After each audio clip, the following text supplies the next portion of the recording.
এবারে চলে যাব মানিকগঞ্জে। এই যাত্রায় লঞ্চ ও ফেরিঘাটগুলোতে বাড়ছে যানবাহনের চাপ। এই মুহূর্তে মানিকগঞ্জের পাটুরিয়া ঘাটে রয়েছেন শাহিদুজ্জামান শাহিদ।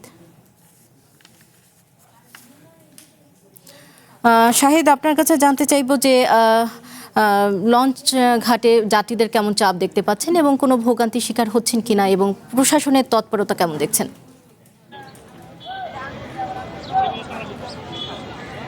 ধন্যবাদ আপনাকে। আমি সকাল থেকেই আছি পাটুরিয়া ফেরিঘাট এলাকাতে। এখানে দেখছিলাম যাত্রীদের কিন্তু উপচে পড়া একটা ভিড় আমরা দেখতে পেয়েছি। যদি আমি আপনাদের একটু দেখাতে চাই, আমি পাটুরিয়া 3 নম্বর ফেরিঘাটে আছি। এখানে কিন্তু বৈরী আবহাওয়ার কারণে প্রায় 30 মিনিট কিন্তু লঞ্চ এবং ফেরি চলাচল বন্ধ হয়েছিল। তার পরবর্তীতে বৃষ্টি থেমে যাওয়ায় এখন কিন্তু হচ্ছে এখান থেকে যাত্রী সাধারণ ফেরিতে এবং লঞ্চে কিন্তু যাতায়াত করছেন।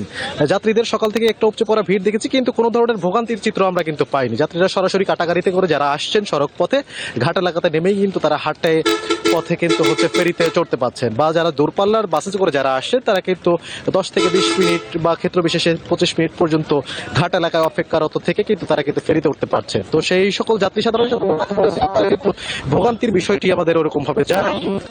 আমি একটু বলে রাখতে চাই, দেশের দক্ষিণ অঞ্চলের 21 জেলার মানুষ কিন্তু এই পাটুরিয়া দৌলতদিয়া ফেরিঘাট হয়ে কিন্তু যাতায়াত করে। এই যে ঘরমুখো মানুষ কিন্তু এখান দিয়ে যায়। আসলে এই নৌ রুটে কিন্তু হচ্ছে এবছর 18টি ফেরি দিয়ে কিন্তু যানবাহন এবং যাত্রী পারাপার করা হচ্ছে। পাশাপাশি লঞ্চ ঘাটেও যাত্রীদের উপচে পড়া একটা ভিড় দেখেছি, সেখানেও কোনো অসন্তোষ যাত্রীদের কাছ থেকে আমরা পাইনি।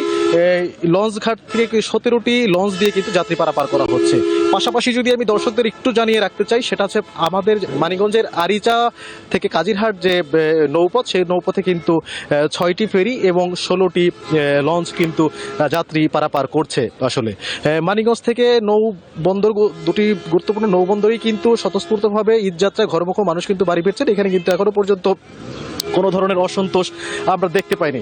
দর্শক, আপনারা দেখতে পাচ্ছেন যে 3 নম্বর ফেরিঘাটে একটি ফেরি এসে ভিড়েছে। সেখানে কিন্তু হচ্ছে কাটাগাড়ির যারা যাত্রী আছে বা দূরপাল্লা পরিবহনের যারা যাত্রী আছে তারা কিন্তু হচ্ছে নেমে ফেরিতে উঠছেন এবং কি হচ্ছে যানবাহনগুলো উঠছে।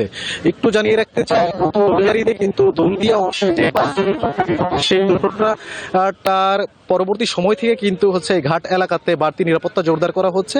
বাসের যারা যাত্রী সাধারণ আসছেন তাদেরকে কিন্তু হচ্ছে বাস থেকে নামিয়ে কিন্তু হচ্ছে ফেরিতে তোলা হচ্ছে।